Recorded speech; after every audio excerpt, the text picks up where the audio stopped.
Hello hi అండి, అందరికీ నమస్తే అండి. నేను రాగులు, జొన్నలు, బియ్యం, సగ్గు బియ్యంతో నేను దోశలు చేస్తున్నా. ఈరోజు ఇప్పుడు నానబెట్టుకుని పొద్దున్న సాయంత్రం గ్రైండ్ చేసుకుంటా. రేపు పొద్దున దోశలు వేస్తా. ఇవి ఎన్నెన్ని నానబెట్టాలో మీకు చూపిస్తున్నా. ఒక గ్లాస్ రాగులు,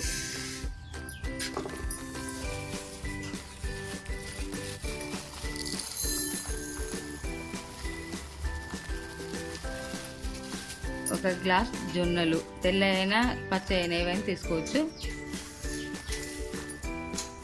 ఒక గ్లాస్ బియ్యం,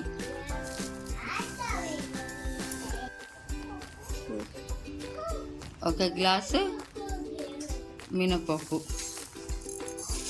ఇంకా కొంచెం ఎక్కువ తీసుకుందాం మినపప్పు, స్పూన్ సగ్గుబియ్యం, ఇదిగోండి కొంచెం మెంతులు. చాలా బాగుస్తాయి దోశలు. ఇప్పుడు మొత్తం మనం మిక్స్ చేసి కలిపేద్దాం, నానబెడదాం మంచిగా. ఇవి ఇప్పుడు నానబెట్టుకొని సాయంత్రం మనం గ్రైండ్ చేసి పెట్టుకుందాం. పొద్దున్నే దోశ వేసుకుందాం. సారి కడిగి పెట్టాను, ఇంకా మిగతా రెండోసారి వాటర్ పోసి పెట్టాను. ఇదిగోండి ఇలా నానబెట్టి పెడుతున్నా. ఈ దోశకి అన్నీ నానబెట్టి పెట్టాను కదండి, నిన్న రాత్రి పిండి రుబ్బుకున్నాను. ఇదిగోండి ఇప్పుడు దోశ వేస్తున్నాను, ఎలా వస్తాయో చూద్దాం.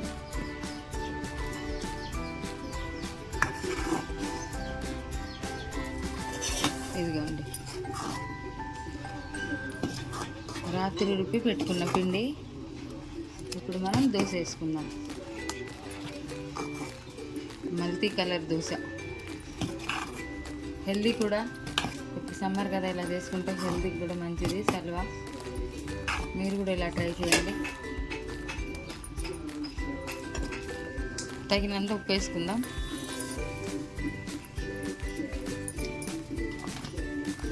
ఇప్పుడు మనం దోశలు వేసుకుందాం. పోసుకుందాం.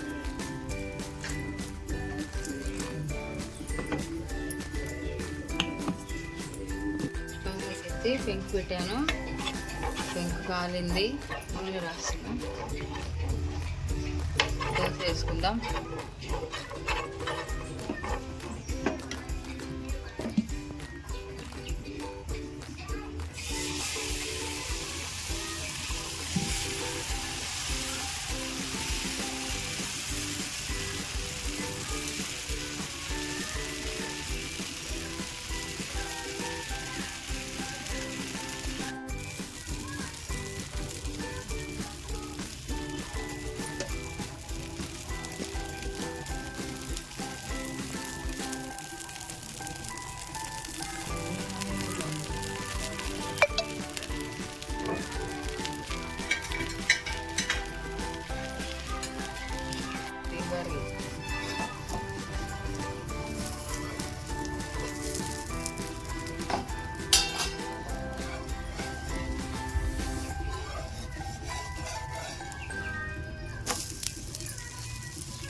అంతే అండి, మల్టీ దోశ రెడీ.